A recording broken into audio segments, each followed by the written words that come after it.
Yeah, I'll let Papa go first. Quick little intro, Josh. Guys, welcome to The Haven. We have an AMA with Polyarch Finance. Quick reminder, nothing you hear on this recording is financial advice, and AMAs are a chance for us to ask questions, not an endorsement. We have Josh and Papa representing the team. Guys, take it away.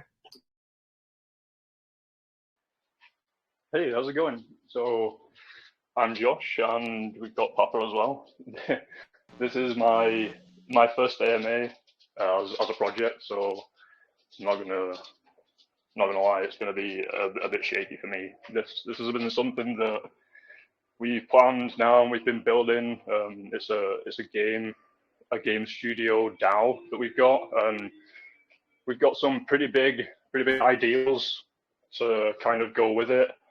And like I said, I think it's going to be a bit shaky, a bit nervous, because it's been a long time in the making. Bro, community, man. Don't worry about it. Just give us the truth and we'll be happy. Yeah, hey, that's what we're here to do, really. I want to build a DAO around a game studio where the game revenues are all shared, where we can vote as a community. Just build it from the ground up, integrate everybody, our investors from the foundation. And from there, we're looking really to build games that are players, because a few months ago we were talking, and it turns out that nobody really knows what you do in the sandbox and Decentraland. No one, I mean, sure, there's a few people, but mostly they can't really figure out how to market it, and it's marketed so heavily as an aspect. Everybody knows about the NFT angle. It's not really a fun game to play. So gamers are struggling to get on board with it. Gamers have instantly shunned the NFT thing, and I think it's been made more difficult. That bridge has been made more difficult by using the NFT marketplace when it's the skin store. Gamers know that, so we should go back to that. We shouldn't be minting NFTs. We should just be buying skins, and they should be going to a wallet like. If you've heard or seen Rainbow, the wallet is built on. Your mic is Josh. Okay, one more time. So this is related to Sandbox and the Metaverse, is what you're telling me. Yeah, so okay. So with games like Sandbox and Decentraland, they're marketed purely on it's the blockchain aspects of it. It has a massively inflated market cap and less than 1,000 players a day, because it's not really a fun game to play. So gamers are shunning it, and they don't really want to get on board, as it's a money grab, more like microtransactions. So we want to do it a little bit differently, and try and bridge that gap a little bit more by making the games more user friendly. I don't really think it's necessary to call it an NFT marketplace when that's a skin store. You mint your NFT, you buy a skin, and those are terms that people are familiar with, and I think that's going to help us a lot. That's our angle really behind the games themselves. Not only do we produce like AAA stunning worlds, but the games themselves are for the players and by players. I'm a massive gamer. I know this was supposed to be an intro about me, I think, but that is it. I'm a massive gamer, and I want to build games for players, and for it to not just be a money grab from the start. Okay, so just to make sure I understand the core concept, the NFT aspect of this project is tied to in-game skins, correct? Yeah. So yeah, more or less. More or less. Okay. I mean, Papa, if you want to say a few words, go ahead. But tell us about the project. Yeah, I'll go ahead and hop in real quick. If Josh, if you'd like to maybe throw up some video footage while I'm speaking and stuff, kind of, because I think game is definitely loosely used in, especially the Telegram, I guess you could say, BSC space. So just understanding that although we're not necessarily game developers, we are a developer. We do have developer background, and Josh has been building this out from the ground up since our idea was birthed. Um, we didn't realize we needed Polyarch until I would say it was like less than 2 weeks ago. We have a smaller game that's almost pretty much built out and done. Meow Coin, Meow Coin related. We named it Meow Royale, and the main focus we were going to come out with a token related to specifically called Metabound, and that was all in the works. And we've been fine tuning the details and whatnot. But then, like Josh said, we're slowly building out games and communities and environments that could potentially all be under one system. So that's what essentially led to Polyarch. And now let me go back. I'm Papa.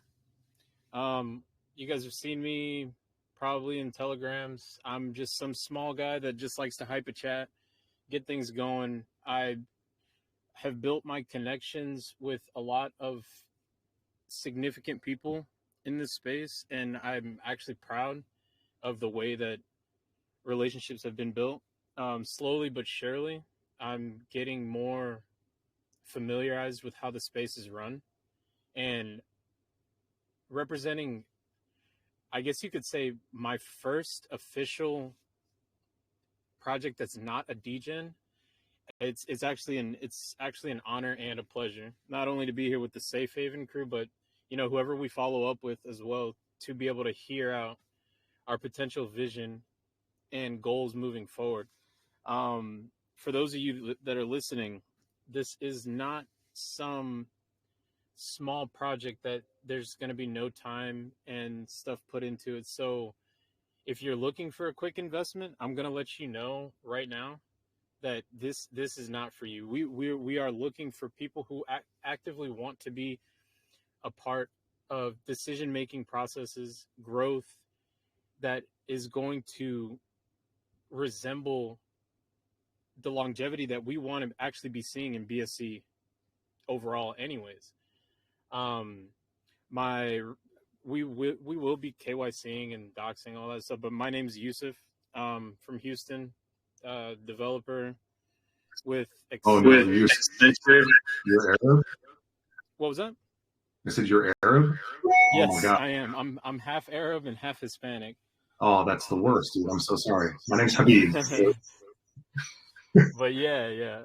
So I work with Accenture, and you guys will be having all of our info for the ones that desire that kind of thing. But we're trying to build out a space that is going to differentiate us between the typical NFT marketplace swap, this that you always see in almost every project that lives. We want an actual gaming environment.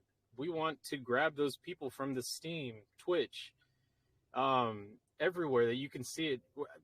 All of that stuff is essentially going to build out. But like Josh was saying, these blockchain-related games are pulling in less than 1,000 players a day, but they're in the billions. It just doesn't make sense to me how that's working. That means that literally they're targeting crypto investors. I feel like it's going to come crashing down at some point. Well, okay, wait, exactly what are you guys talking about? Like less than 1,000 players. Like I know there was the I can't believe I'm drawing a blank right now. The large come on guys. The major play to earn game using Asia. We're talking over 10,000 players a day. So with Decentraland, they're the ones who've had the largest player base. Whereas Sandbox, their reported numbers just a couple of months ago were under 300,000 a month, and that was on the same month that they had the Snoop event. Whereas months before that, they're bottoming out at around 990 a day, which is tough. Your goal is to just sort of beat the actual average amount of users you have out there for a game. How do you plan on doing that? I mean, I understand marketing, push, and so on, but I assume that's what everyone's doing. So yeah, we will. our actual approach is going to be, it's going to be targeting. We won't have access to large Twitch audiences, but I do have connections with medium to small player base, and as word gets around, and I don't want to sound like cocky, but I am proud of the product that we're creating, considering the quality and the potential integration into the blockchain space is going to speak for itself. So essentially, how we plan on tackling that, I'm gonna confidently say that our player base is gonna decide that. As more footage is created on the game and how the game works, and just the overall development of and I'm speaking only on one game. And our goal is to periodically just have an umbrella over various game styles and game types. But we don't want to bite off more than we can chew. We started developing a game a few months ago, and then let me give the credits where it's due. Josh completely tore it down and rebuilt it again. And I'm super excited for that one. But on top of what we have coming out for what you guys are going to be seeing some footage on, that it's just mind-blowing to see that someone with no game dev experience has literally grabbed the utilities needed in order to start building out his vision. Hearing Josh speak about gaming and then building out a game, it's something special. And for the past, I would say 8, almost 9 months, this has been us day and night. And I'm just excited to actually let people to start seeing what we're potentially going to be exposing the world, the BSC world, and hopefully beyond that with time to come. Yeah, I gotta say, I mean, Josh just sent me a video, which I'm gonna put on the channel right now. Real quick as well, I was really hoping to have the trailer finished for now, and around 45 minutes ago, I turned around to my missus and I said it started rendering, and she was like, "Cool, how long is that going to take?" It could take up to 45 minutes, and that was some time ago. So what I'm going to do instead, if you just please remember that it's super pre-alpha footage, then I'll just send you the raw alpha footage so you can have a look through. I mean, the video you just sent me looks like a PS5. Like, what am I looking at right now? That's some raw alpha footage. But this is our world. This is where the humans will start. It's called the Inari Foothills. This has been around 2 months making this area. We've got a small city built, which the idea is to grow that city as time goes on, or get a little bit more about how we want to achieve that further down the line. I want to save that for a question I know you're going to ask. So I'm going to save that for now. But yeah, we want to build things gradually. We want an open world because one of my favorite games, just cause you have a grappling hook, you have a parachute. Red Dead Redemption, riding a horse around is one of the most fun things you can do with very little time. To be honest, I'm a dad as well. We have he's just gone 1 year old now, so we're all dads whilst we've been building this. And yeah, I have questions after seeing this, man. All right, so have you guys had seed rounds, or do you guys self-fund this up to this point? I think that's one. We had an initial, but this is strictly word of mouth. I'm talking to my personal friends, and then people that I've met here specifically on Telegram that have gotten relatively close, that I would essentially trust them with my kids. But just been slowly collecting funds, and so that allocation, it's going to be identified in the white paper. But pretty much everything up until this point has been self-funded. Okay, that looks like that's a decent amount of fun. Yeah, talk to me about the development.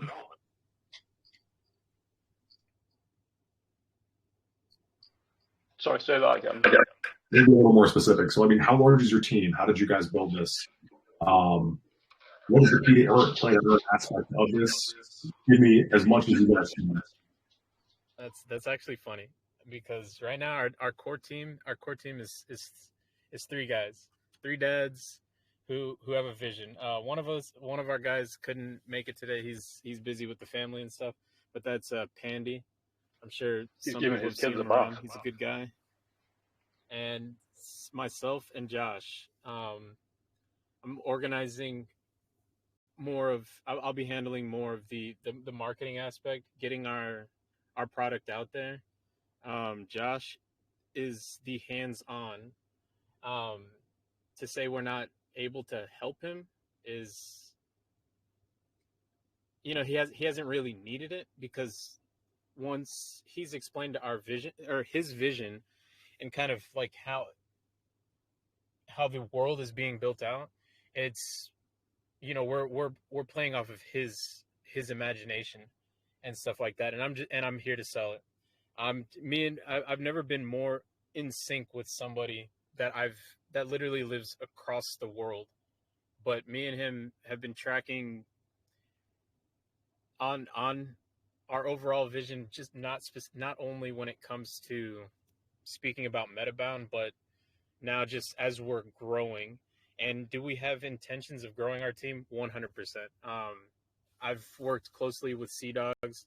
He'll probably be tacking on with some marketing, and I have some other individuals that I've enjoyed working around in the space that will probably be more officially be helping. But as far as our official team goes right now, it's the three dads. It's a really good looking video for a team of three guys, I gotta say. Okay, tell us about your plans to launch this. I mean, how will we be playing it? Will you guys be doing a pre-sale? Let's go from there.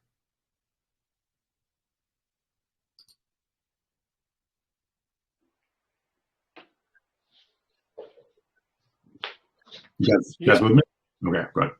Yeah. So I think to launch it, what we're gonna do is we've got some. I've just sent you some more videos there as well. By the way, these are just the alpha footage. I think Papa is probably best suited to tell you about how we're gonna launch it with the marketing and stuff like that. But I want to drive as much community into it as I can, and we, again, going back to the how we're going to market it and message it, is that we really don't want, obviously there's going to be the community integration level, but then after that we want to do it the same way that EA and Origin, the bigger, I don't know, those are the same thing, but the bigger companies are doing it, where we get real gamers on board. We go through Reddit, and I come from a heavy content marketing background, so content distribution and things like that and managing influencers has been something that I've been doing for the past 6 years or so. I feel like that's a really strong way. That's how real games do it, right?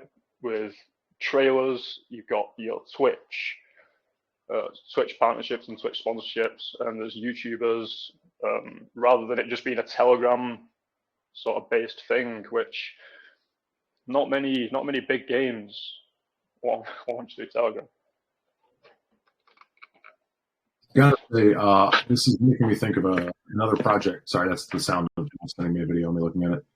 Another big project we had on ETH, which was a video game, but not necessarily a crypto video game, although it integrated crypto. This looks like, I'm trying to figure a way to not put up 20 posts and to show everyone this. Josh, would you mind posting these in the comments on the most recent post there? Yeah, sure. That'd be great, man. You guys got to see this. Like, it looks like a PS5 game. So how does crypto play into this exactly? You understand that NFTs are skins, but is there anything else involved in it? Yeah, one of the most I when it comes to gaming, sorry, a bit more about my background. I'm an economy nerd, and I played World of Warcraft, and I was all about the economy. I played Auction House, Albion Online, all those kinds of games. So it was super important to me that we had that real world economy, and I guess that's kind of where the whole idea spiraled out from. To be honest, was having a cryptocurrency in a game and it being an in-game currency where everything you buy in the game is managed through that cryptocurrency. Just like in World of Warcraft, you've got gold, the exact same Gotcha. function. Okay, so I can earn and create and everything, do all the stuff in the game, and then I can take that out, cash it out, and convert it to BNB at that Yeah, point. yeah, you can cash it out to PancakeSwap live liquidity.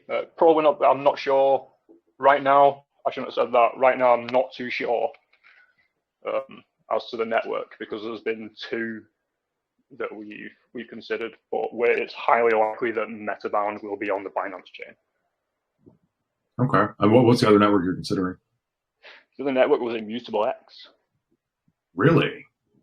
which for NFTs is insanely strong. I spoke to the guy, not it was only a brief sort of thing, but that's being considered, and it's probably going to be considered more for a future project, I think. Whereas I really like the idea of this for the Binance chain. Yeah, I can't say I know the chain well. I think Dumbledore, actually. That was where those Marvel NFTs were on, right? Yes. Right. Yeah, the Marvel ones, yeah. Or DC, maybe.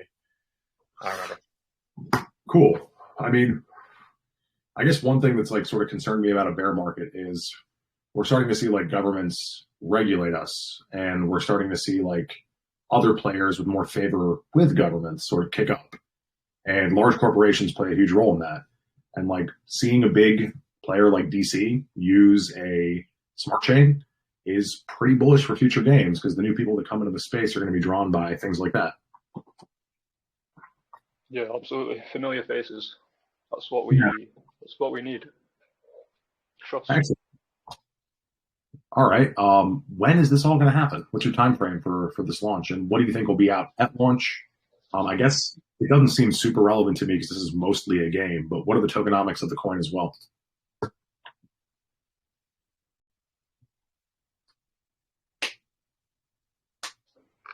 As far as game launch goes, official date will probably be announced closer to our launch date of the Polyarch token, which is planned for July 15th. Our pre-sale goes live today. I don't remember the UTC time because I don't know how to talk in UTC. 8 p.m. UTC. What coast are you? Yeah, I'm central. You're central. I think you're mine. that UTC stuff always confuses me. I got a clock on my UTC for that reason. So yeah, the pre-sale is going live today. It should be live over the weekend. It's going to be going on with Sphinx. As far as official tokenomics go, it's going to probably be something standard, 10 and 10, something like that, because we have liquidity requirements that are made by Sphinx that are going to have us apply prior to launch, and then anything that's not used within the liquidity is automatically used for marketing. All of that stuff is going to be posted on the website for full transparency for those that like to be BSC detectives and whatnot. One of the things that Josh does really well is making sure that everything that goes associated with our projects is fully visible and transparent. We're not going to send anything to any random exchanges. We're not going to do anything without the community's knowledge. That's going to be one of our biggest focuses coming up on the launch, is ensuring that the community feels like they have a say. But one of the things I strongly want to emphasize is the longevity of a project. We all know how BSC runs in general. if you're hearing this and longevity is not part of your investment vision, keep tabs on us more than as much as you'd like, but try and leave space for those people that actually want to make an investment for the long term. Don't just try and snag a pre-sale spot so that you can hop into your 2x and whatnot, because you can find that anywhere. You can literally there are thousands of degens launching a day. You can throw a bean into any of them and turn it into 3 so fast. So I would say, with pre-sale going live, respect your fellow investors. I'm in no rush to fill this. We're over the weekend, and I'm pretty sure I'm gonna be answering questions and speaking to people personally and publicly throughout the entire weekend. And one of the things I'm going to emphasize big time is, if you are looking for something to grow with, then Polyarch is for you. If you are looking for your quick 2x, save your time and your energy. Please and thank you. Yeah, I respect that. You're crazy amount of the bear market. That's awesome. What's the hard one? I'm not sure I understood that. 400 BNB. 400 BNB. What percentage goes to liquidity? What was that? What percentage goes to liquidity? I think they agreed to 70. Great. If I'm not mistaken. Yes, 70% goes to liquidity. And I will get you the pre-sale link as soon as it goes live. Yeah, sure. Is it whitelist or public? Public. Yeah, we're not. I don't want to go through all that. I see the space is in metas, and whitelist is no longer than that. You know how many people DM me when we opened up the group. Hey man, how do I get a whitelist? How do I get a whitelist, man? Right. You guys go for it. That's awesome. Okay. So I know what my community is going to ask about gaming. I'll ask a few of those questions before we open it up to these guys. You guys have anything set up for anti-cheat? Anything set up for what? Anti-cheat. I get this is a huge problem in other games. I'm not a huge player in games. I just know the Haven will not ask that. I'll let him answer, but I'm sure that we're gonna implement anti-cheat mechanisms. But I'll let the actual person working on the game address that. We definitely are going to use anti-cheat, and one of the best ones on the market is the one that Epic Games uses for Fortnite, and that has a totally free-to-use API. So we'll likely start with something like that before moving on to a much bigger solution like BattleBot once we get onto a much bigger daily active user base. Excellent. When will the demo be live for people to play? So as for the demo being live, I think we're looking at an open beta launch within the next 42 days, he says slowly. Nice and slow. Nice and slow. Nice and slow. Around 42 days. That's got a micro-putz mod to it. That's great. Play to earn. I have one more question, and I just forgot it. So, I'm sorry. What's the engine you guys use to build this? Unity. Very cool. And it's just you making the game, Josh? Like you did all that I'm looking at? Yeah, it's just me. Part of the fundraising is actually for 2 more 3D developers that we're going to hire on a contract basis. Cool. All right, so before we jump to the community questions, just tell me about the game. Like, what's my character? What does he do? What's going on there? So it started off. We were talking about it, and I've had this. I've really wanted to build a sci-fi kind of game that's like an RPG for quite a long time. But I'm really into survival games as well, and say a hobbyist playing around with Unity. So it felt more realistic, a more realistic thing that I could achieve. And that's where we started. We started with really low poly graphics, and from there, sorry, I just realised I wasn't even in the question. But we started as a survival game where it would be you have health, kind of like DayZ. It'd be a survival game, but more futuristic, set a few thousand years in the future. You could say something like DayZ crossed with Cyberpunk, kind of a game like Planet Entropia, if any of you have had the misfortune of playing that game. But where we ended up was really a whole universe where we just kept adding more possibilities, and because where my knowledge grew and where Andy's knowledge grew with what we could do as far as the Web3 integration went, it really became what can't we do? What can't we do here? So we just built all the things that we wanted to play with in a game. So your character's going to start off and you'll build experience and levels like everywhere else. But we don't want it to be over forceful. So the questing isn't going to be linear. You won't quest from a starting zone and onwards through a linear storyline. You'll quest more through, I don't know how to put it. It'll be like phases. So you'll be able to quest different areas and do different things. And in a similar way to Albion Online, you'll be able to, it's your gear and the stats that your gear has on it, which are randomly generated. That's how your player is built. So it's not so much the talents and stuff that define your player.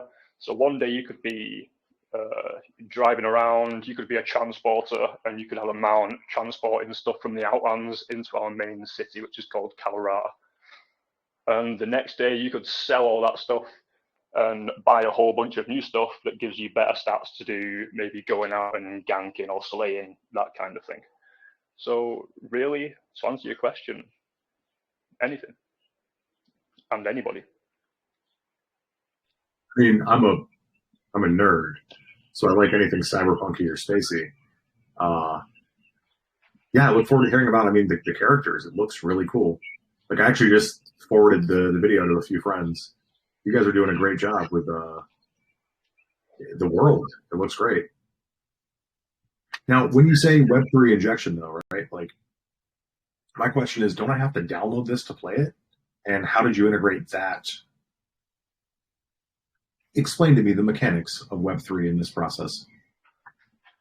Okay, so in this, what we've got is we have two servers. The server infrastructure that we've got in the background runs in line with Unity. It just uses Unity's basic multiplayer API.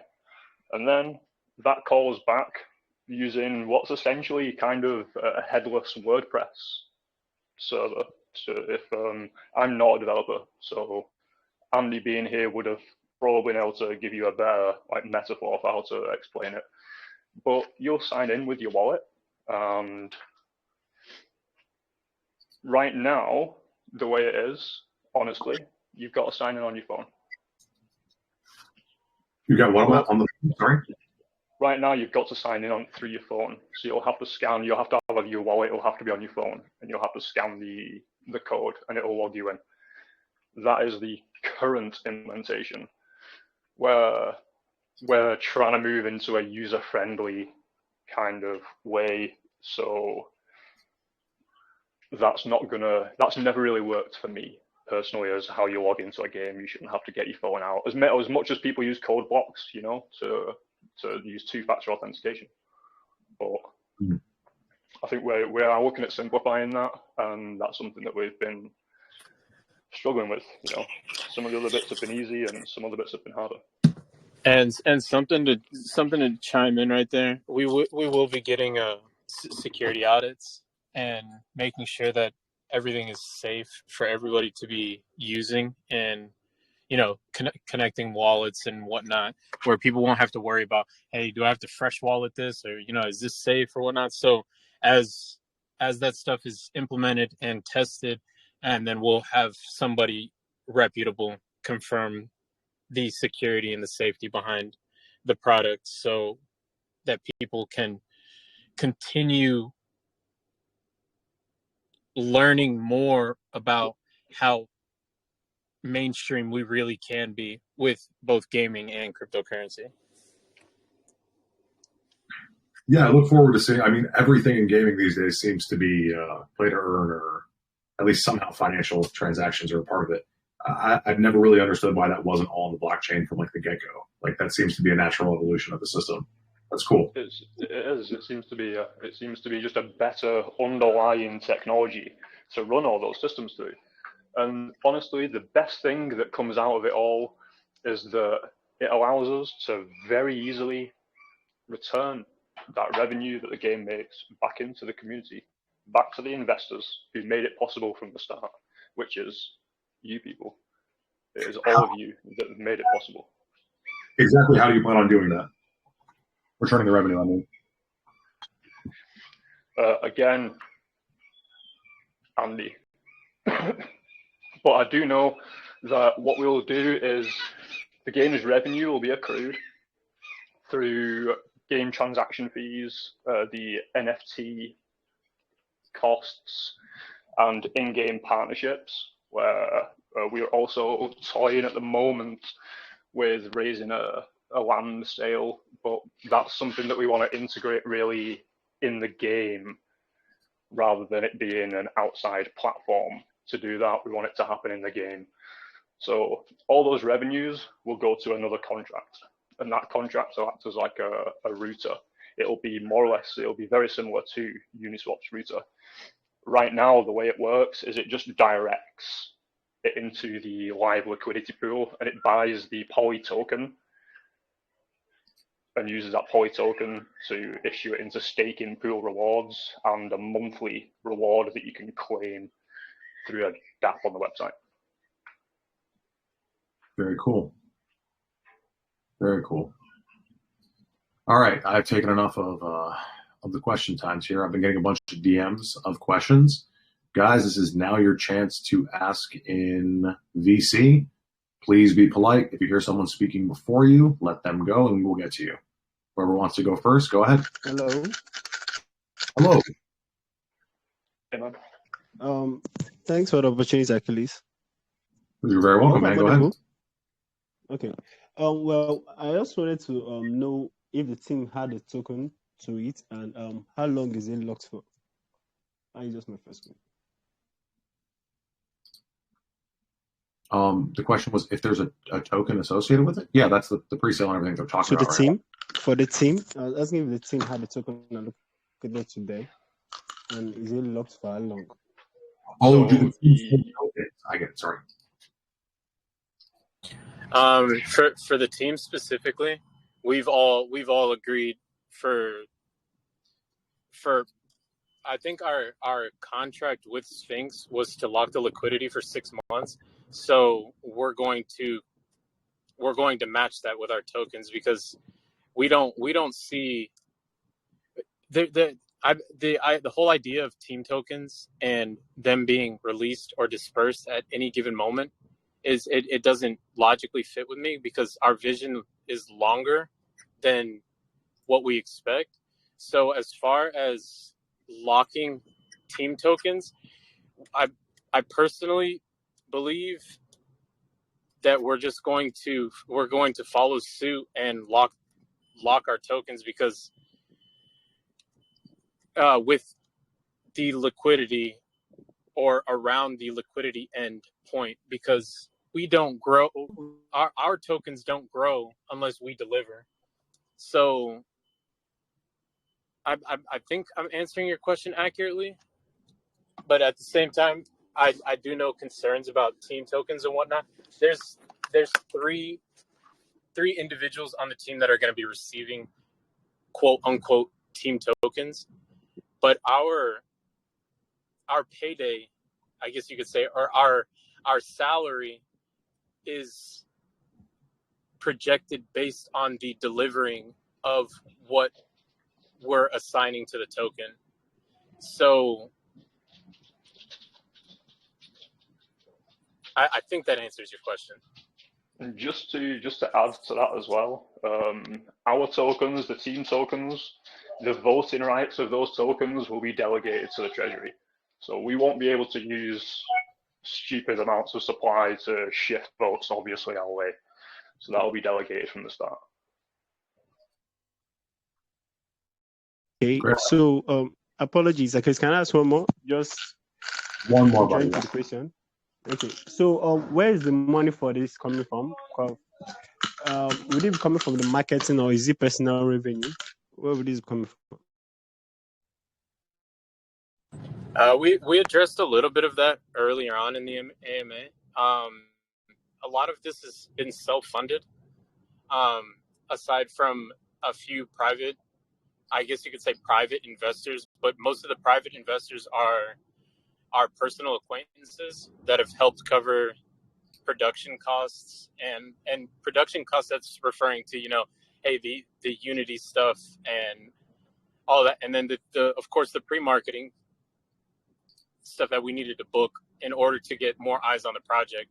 But as far as funds go, beyond what we have already collected, it's going to be coming from Sphinx pre-sale and beyond as the project continues.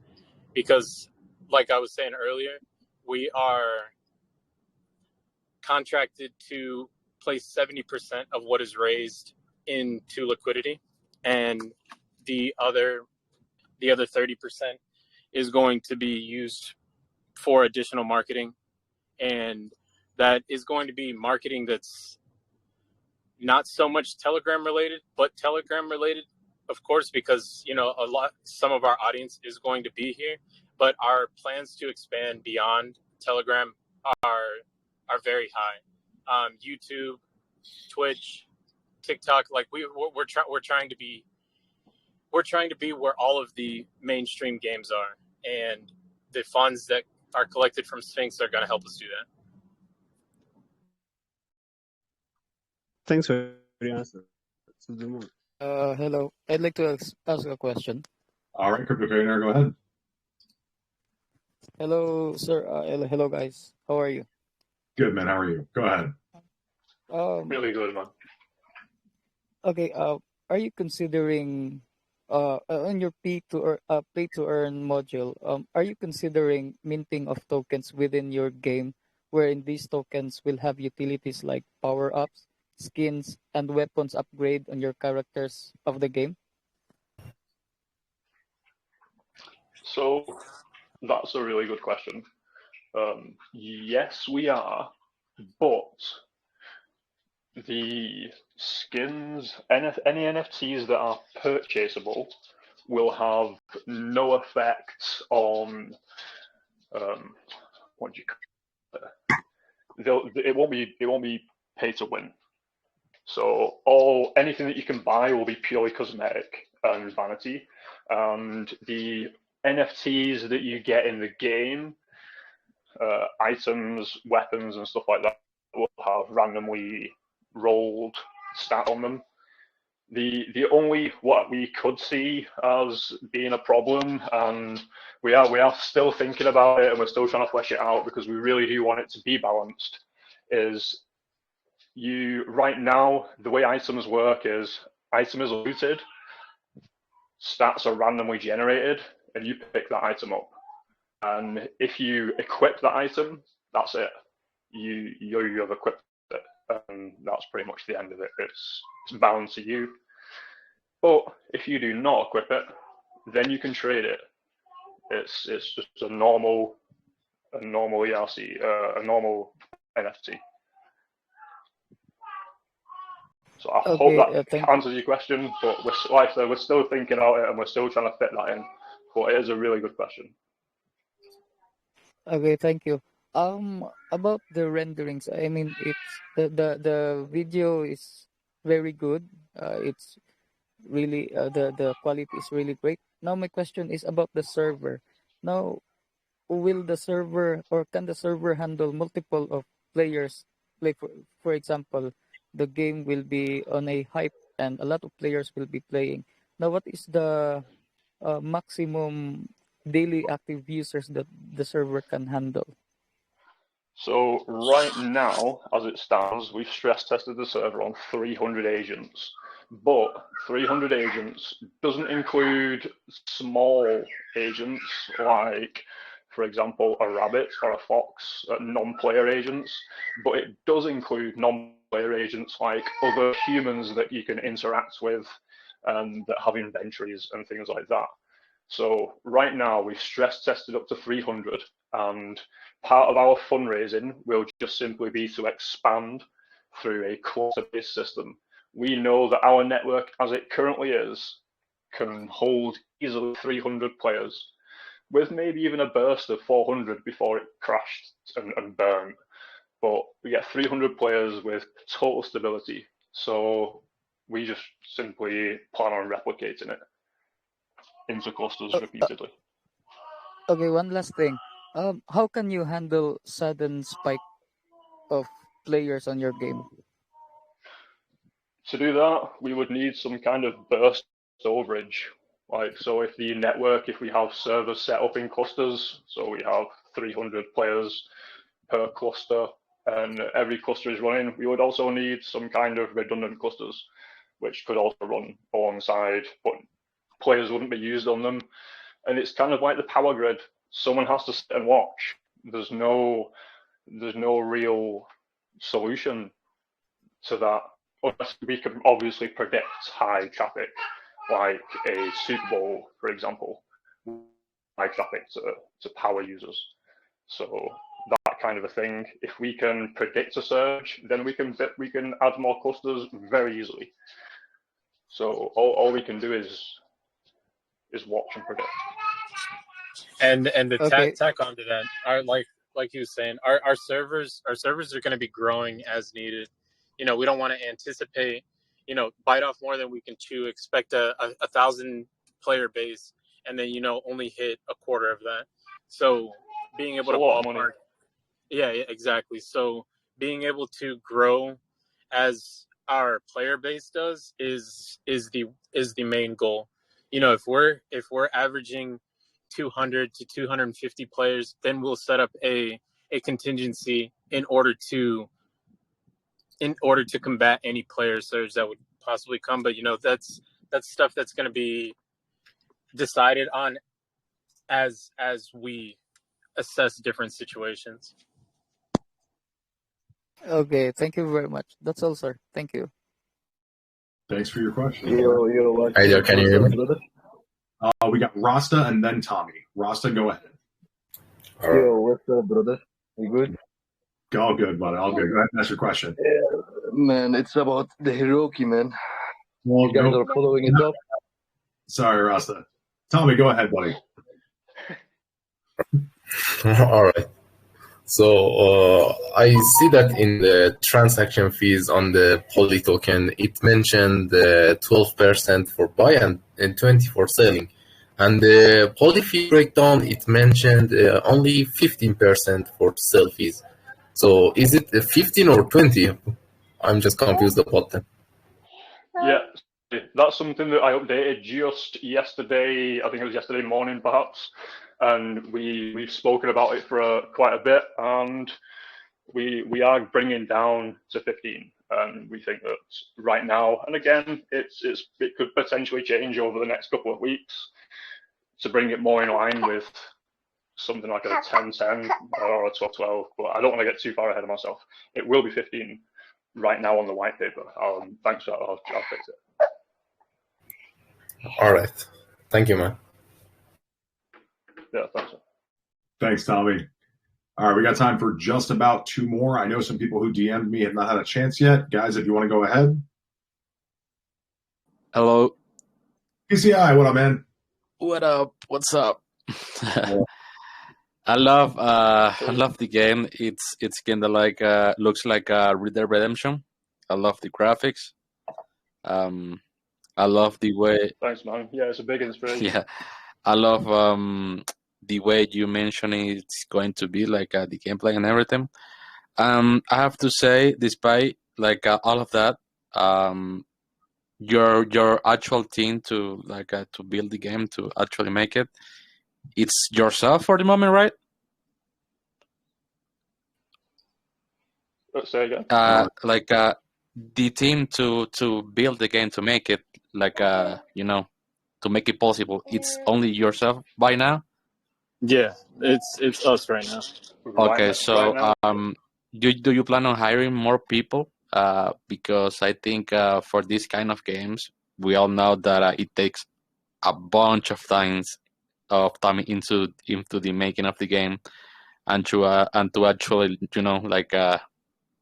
make I don't know just putting more people in chairs to fill spots where you cannot be able to make in time.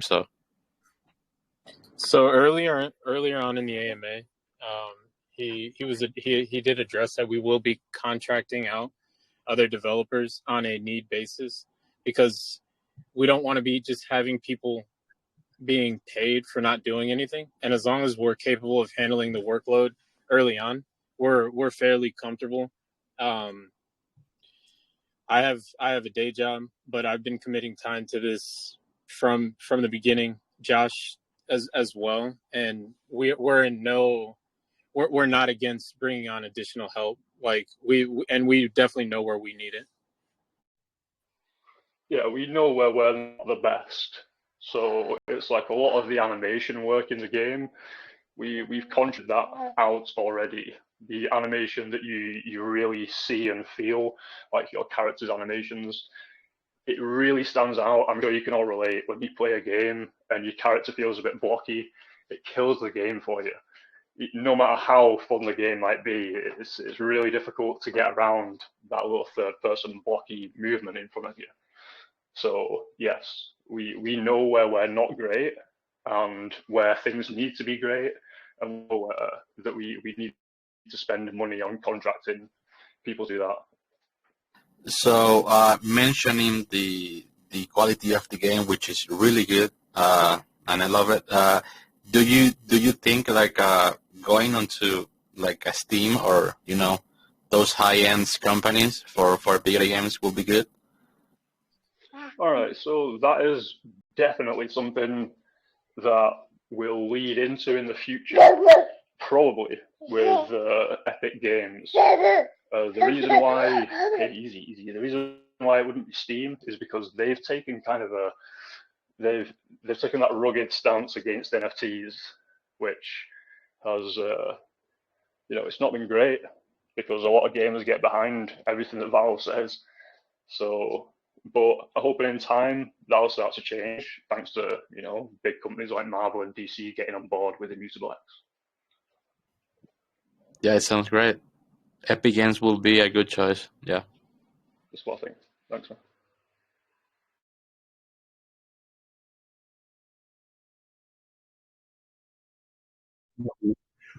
Excellent. I think we have time for one more question. Just because we started a few minutes late here. Does anybody else have a question for the team?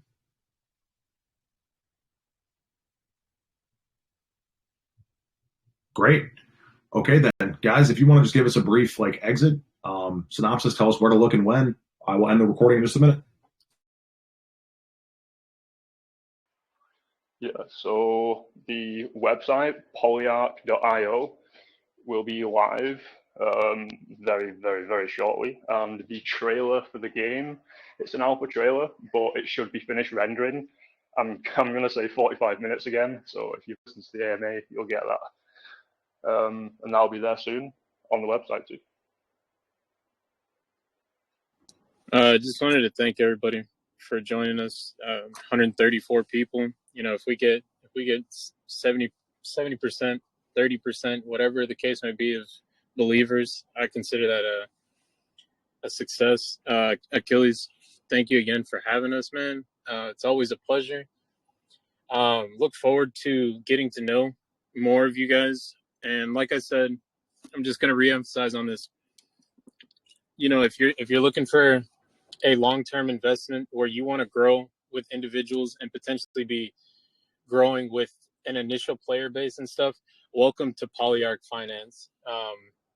We have some big plans moving forward. And these early days of community commitments are going to be huge, because getting our name out there is the ultimate goal. Because I'm not afraid that we're not going to deliver. I'm more so excited. So Yeah, thanks again, guys. Really, thank you. And I believe the pre-sale goes live in an hour. Yeah, please. I mean, I was actually just shooting you a message. Get me the pre-sale information and any other relevant links that you guys have, and I'll happily post them on the recap.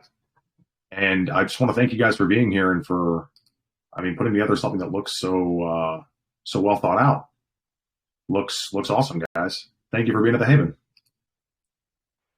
Thank you, guys. Thanks again, man. Now, I'm going to end the recording here.